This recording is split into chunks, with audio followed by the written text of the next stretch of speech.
ओम शांति।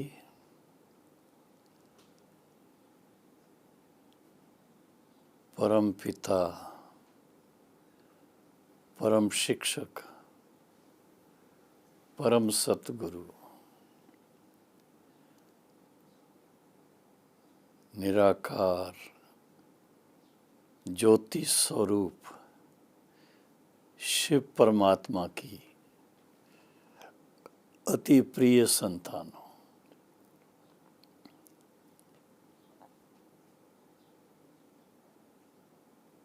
ब्रह्मा बाबा के अति लाडले प्रिय बहनों और भाइयों,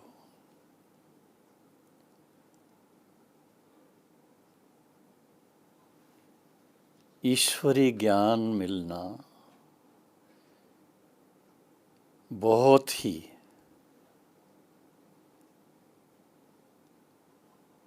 पुण्य का फल है। संसार के अंदर 700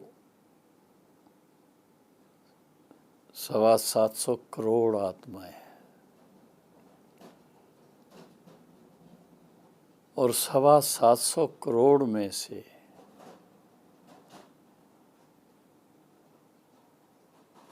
ऐसे कितने भाई बहनें होंगे जिन्हें ईश्वरी ज्ञान और सहज राजयोग यथार्थ रीति से सीखने का मौका मिलता हो। यूं तो हमें ज्ञान है कि कल पूर्व जिन्हों को ये ज्ञान मिला था और जो इस ज्ञान लेने के फलस्वरूप ज्ञानी तो आत्मा, योगी तो आत्मा प्रैक्टिकल में प्रसिद्ध हुए थे,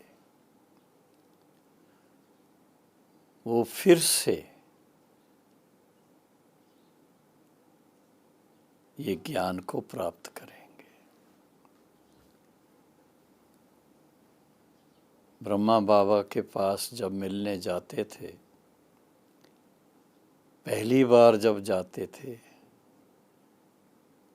तो ब्रह्मा बाबा प्यार से दृष्टि दे करके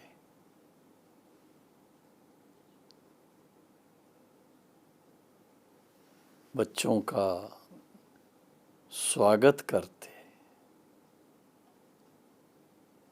और प्यार से मुख मीठा कराते और कभी कभी बड़े प्यार से पूछते, बच्चे पहले कभी मिले हैं?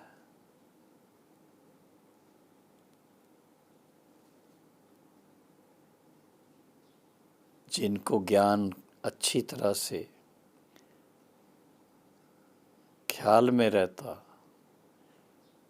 तो वो तो सीधा कहेंगे, हाँ बाबा आपसे मिले थे, 5000 साल पहले भी मिले थे, कल पहले भी मिले थे, आज भी मिल रहे हैं, फिर भी मिलेंगे। लेकिन जिनको इतना गहराई से पता नहीं होता, याद नहीं होता, तो वो तो कहेंगे बाबा नहीं, मैं तो नहीं मिला हूं कभी।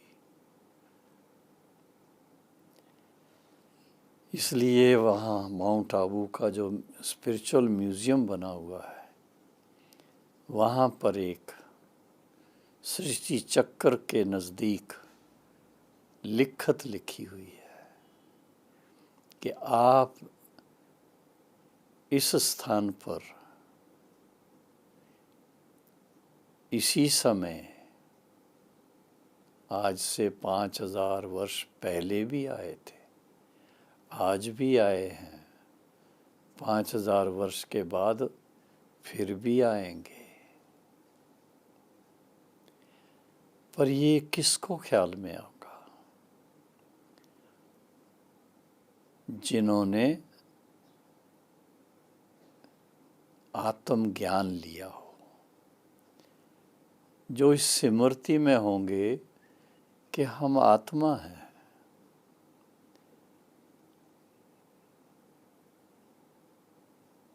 आत्मा शरीर लेती और शरीर छोड़ती है। 5000 वर्ष के अंदर, जैसा बाबा ने कहा है, अधिक से अधिक 84 जन्म होते हैं और 84 से कम भी हो सकते हैं। वो तो जैसा पुरुषार्थ इस समय का होगा उसके अनुसार निश्चित होगा कि कितने जन्म हम लेंगे। 84 लेंगे या कम लेंगे, 83 लेंगे, 82 लेंगे, 80 लेंगे, लेकिन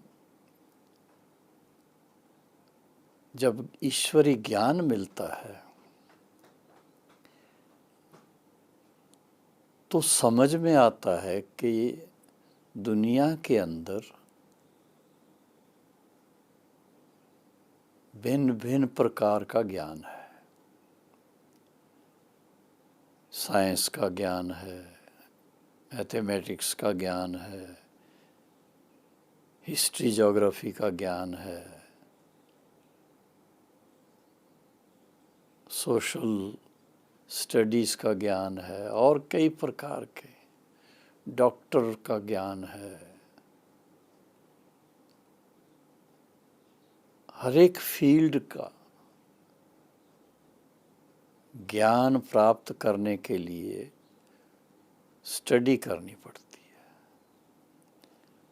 और एक जन्म के लिए ज्ञान लेकर के एक फील्ड में आप अच्छी तरह से आगे बढ़ते हैं। ऐसा कभी किसी ने हमको बताया नहीं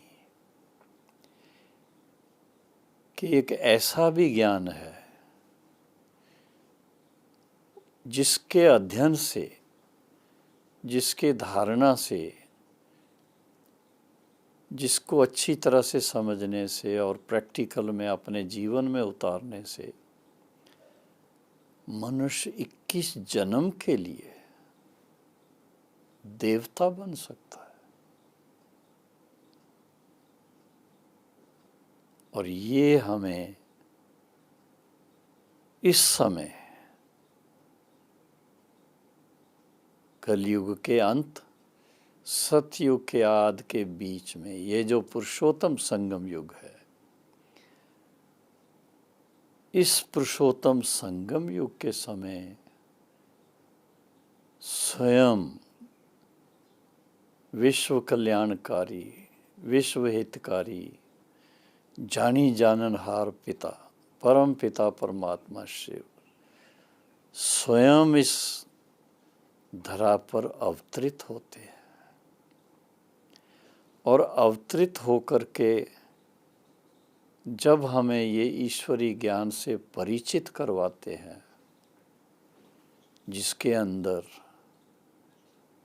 हमें स्वयं का आत्मा का ज्ञान, आत्म ज्ञान,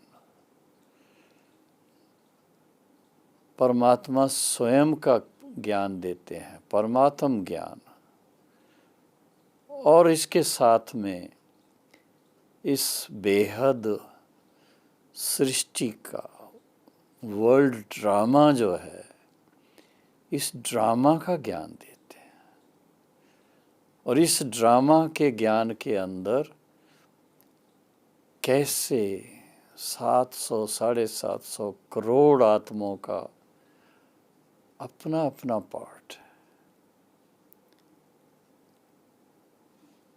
इतने करोड़ों में से चुन करके जो सबसे श्रेष्ठ पार्ट बजा सकते हैं, उनको स्वयं पिता परमात्मा पिता के रूप में उन आत्माओं को पुनः अपना वत्स बनाते हैं। फिर उसके बाद टीचर बन करके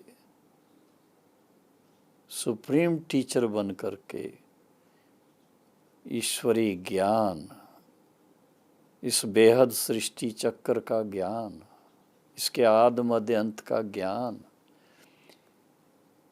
इस सृष्टि चक्र का जो ज्ञान है उसका आधार, उसके नियम क्या हैं,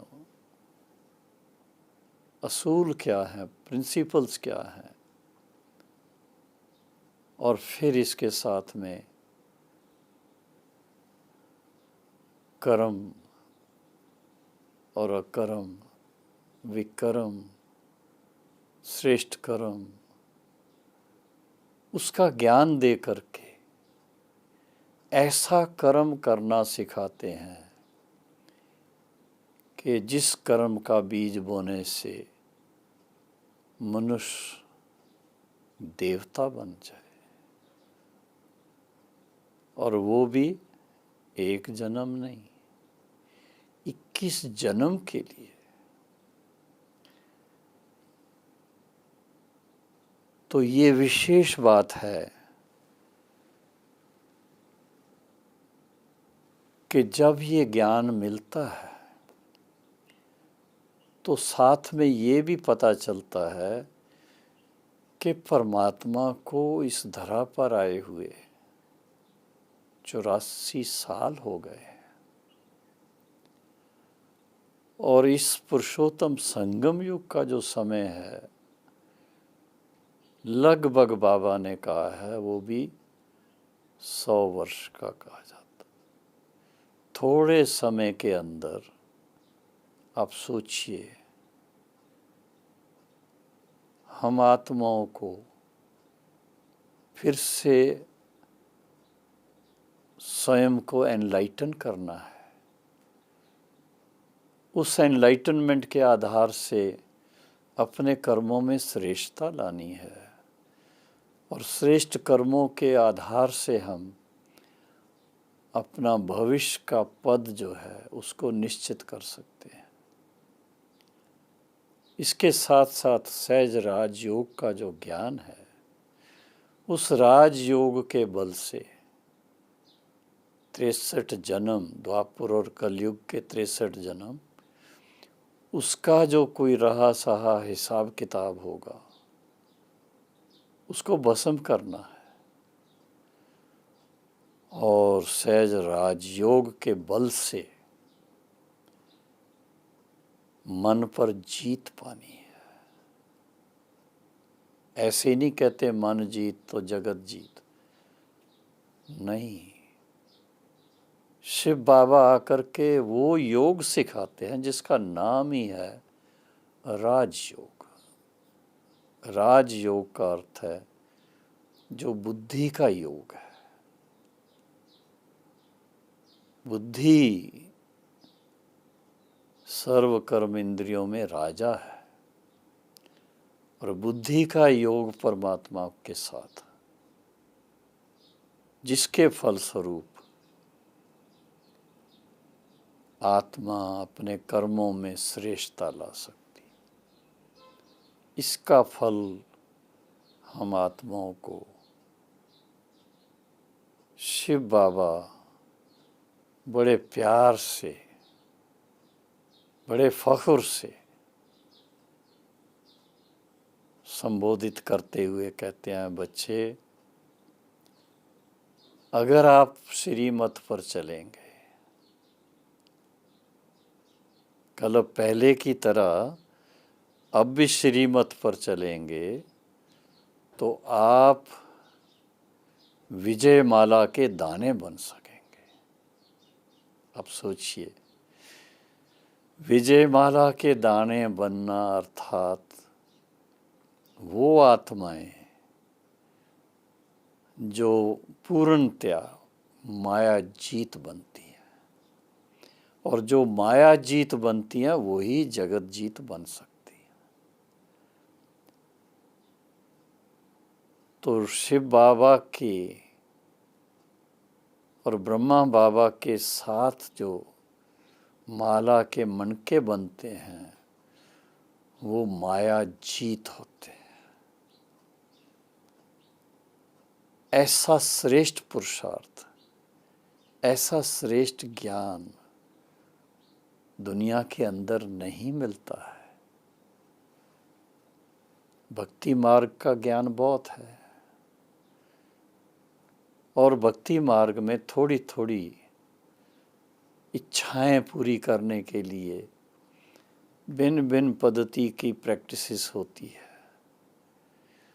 लेकिन आज दिन तक कभी किसी ने ये नहीं बोला कि आप स्वयं माया जीत बन सकते हो, आप जगत जीत बन सकते हो, आप नर से श्री नारायण बन सकते हो, आप नारी से श्री लक्ष्मी बन सकते हो। लक्ष्य इतना ऊंचा है तो लक्षण भी तो ऐसे चाहिए। वो लक्षण कैसे आएंगे? वो लक्षण आते हैं जब परमात्मा से स्वयं रचता और उनकी ये बेहद की रचना जो है, सृष्टि रूपी रचना, इसके आद मध्य अंत का ज्ञान मिलता है। और उस ज्ञान के आधार से समझ में आता है कि अगर हम आज भी एक दृढ़ निश्चय कर लें कि हमें अपने जीवन को इतना श्रेष्ठ बनाना है, अपने पुरुषार्थ में इतना तीव्रता ला करके चलना है, और वो तीव्रता क्या है? बड़ी सहज बात। जो सुबह को बाबा की याद का अभ्यास करते हैं, जिसको सहज राजयोग कहते हैं, हर दिन उसकी नवीनता का अनुभव करें। जो बाबा के महावाक्य हैं, जिसको ज्ञान मुरली कहते हैं, उस मुरली का अध्ययन अच्छी तरह से करें। उसके अंदर जो ज्ञान की गुहे बातें हैं उनको अच्छी तरह से समझें, नोट करें और जीवन में अप्लाई करें। जब ऐसा अपना अभ्यास करेंगे, और इसके साथ साथ एक विशेष बात, कंजूस ना बने। जो आपको अच्छा ज्ञान मिला है, जिससे आपका जीवन इतना सुंदर बन रहा है, जिससे आपको लगता है कि आप सतयुग के मालिक बनने वाले हैं, तो आपका फर्ज क्या बनता है? अपने अन्य भाई बहनों को भी जागृत करें, उनको भी बाबा के परिचय की दृष्टि दें, उनको परिचय दें और उनको बताएं कि आज वो समय है जब परमात्मा स्वयं इस धरा पर आकर हम सब की तकदीर बना रहे हैं। ऊंची तकदीर बनाने के लिए हर एक इच्छा रखता है, और यही कहते हैं आशीष दो। अभी ये आशीष देना प्रैक्टिकल में है। अगर आप अपने अनुभव के आधार से दूसरों को ज्ञान की थोड़ी सी गुटी पिला दें, थोड़ा ज्ञान उनको भी दे दें, ये है आशीष।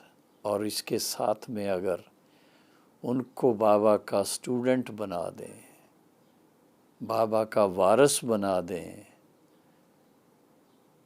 तो आप कितनी बड़ी पुण्य आत्मा बन गए। कितना पुण्य का काम किया आपने। इस बात को समझ करके अपने दिन की दिनचर्या को ऐसा सेट कर लें कि अनेक आत्माओं को जगाना है।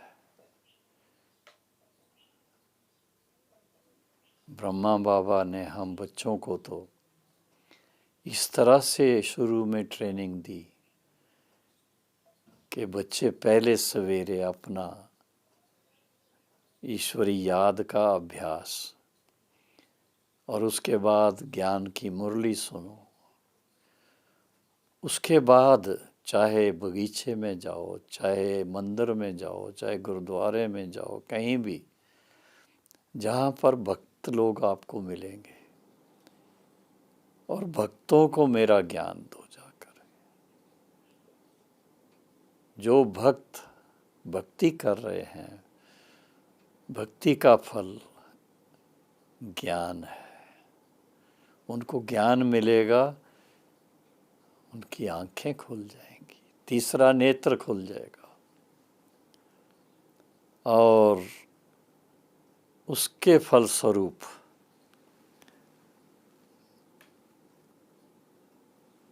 क्या होगा, वो भी पुरुषार्थ में लग जाएंगे। और बाबा बड़े प्यार से कहते थे, नर से श्री नारायण बनना है, सतयुग का बादशाह बनना है, सारे विश्व का मालिक बनना है, तो राज किस पर करेंगे? अगर आपने किसी को ज्ञान ही नहीं दिया, किसी को आप समान ही नहीं बनाया, तो प्रजा कहाँ से आएगी?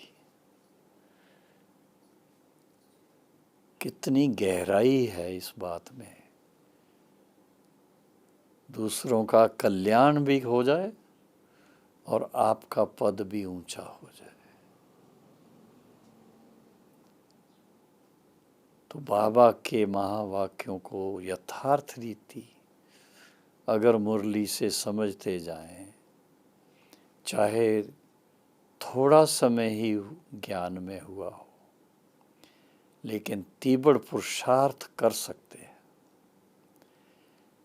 बस श्रीमत क्या है उसको यथार्थ समझना, उस श्रीमत के अनुसार अपना मन, वाणी, कर्म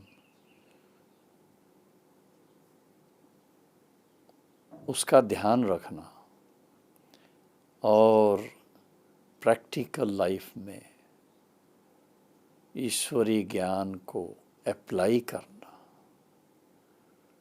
ईश्वरी याद को रेगुलर बनाना,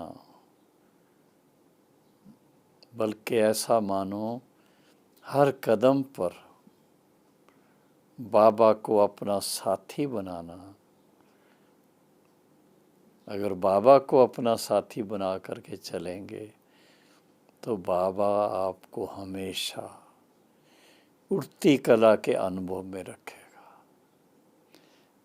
समय को देखते हुए उठती कला के अनुभव में रहने का समय है। जितना उस उठती कला में जाएंगे, आत्मा इतनी अपने आप को भाग्यशाली और लाइट फील करेगी, उतना ही उसका भाग्य श्रेष्ठ बनता जाएगा।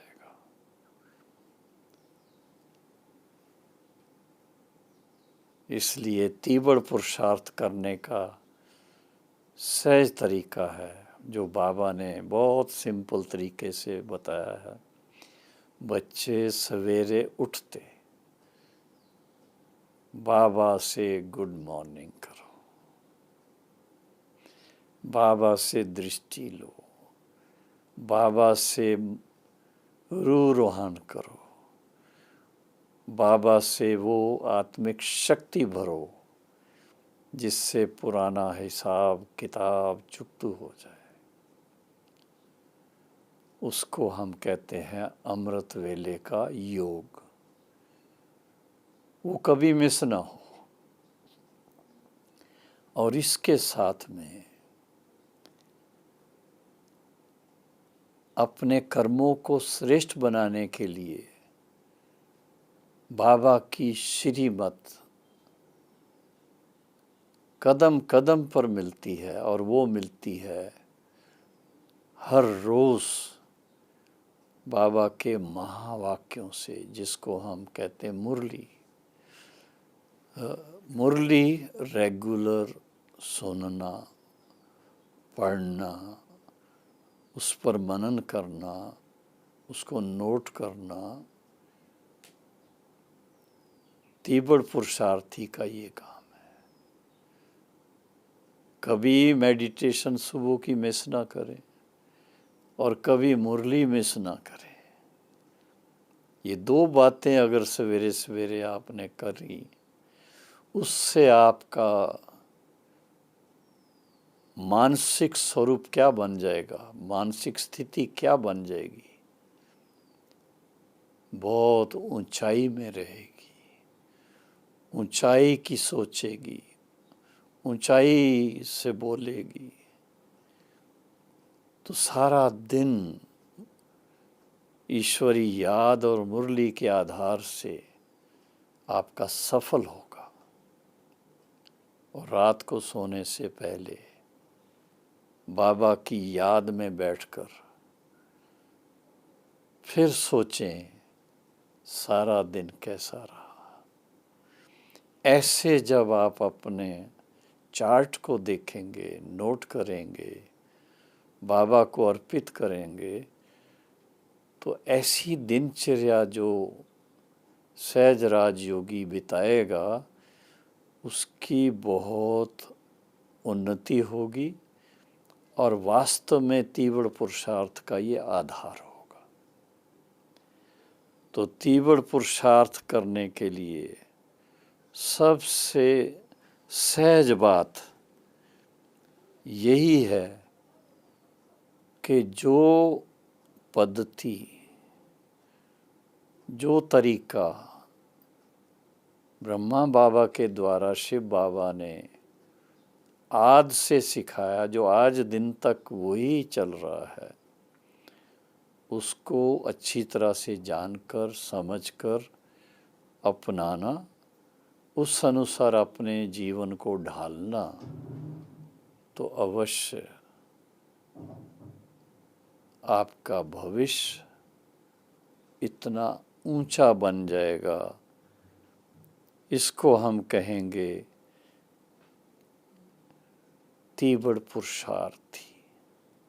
तीव्र पुरुषार्थ अर्थात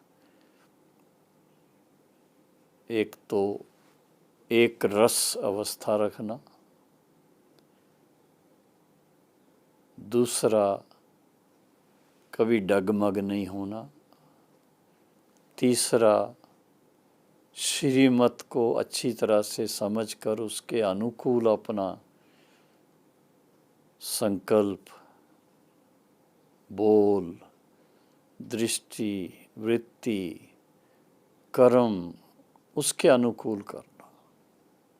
ऐसे जब आप लक्ष्य रख करके ध्यान रखेंगे, तो अवश्य ही आपके कर्म ऐसे श्रेष्ठ होंगे जो आप कई पुराने धीरे धीरे चलने वालों से बहुत आगे जा सकते हैं, माला के दाने बन सकते हैं, माला के मणके बन सकते हैं। तो तीव्र पुरुषार्थी जीवन अर्थात सहज राजयोगी जीवन, अर्थात सहज ज्ञान मार्ग पर चलने वालों की जीवन। वह योगी तु आत्मा, ज्ञानी तो आत्मा, जिसने शिव बाबा की, ब्रह्मा बाबा के द्वारा दी हुई श्रीमत को गहराई से समझा है और उसको जीवन में धारण किया है, उसके मन में एक ही लगन रहेगी कि मैं अपनी संपूर्ण स्थिति को प्राप्त करूं। सर्वगुण संपन्न, 16 कला संपूर्ण, संपूर्ण निर्विकारी, मर्यादा पुरुषोत्तम, अहिंसा परमो धर्म, ऐसा मेरा जीवन बन जाए। इस लक्ष्य को लेकर के अभ्यास करेंगे, पुरुषार्थ करेंगे और संगम युग की वैल्यू को समझेंगे कि ये इसका एक एक पल मेरे लिए बहुत कीमती है, तो आप अवश्य ही तीव्र पुरुषार्थी की जीवन क्या होती है उसका आनंद लेंगे। तीव्र पुरुषार्थी बन बाबा के गले का हार बने, बाबा के मस्तक की मणि बने, ऐसी शुभ भावना आप सब तीव्र पुरुषार्थी भाई बहनों के लिए है। ओम शांति।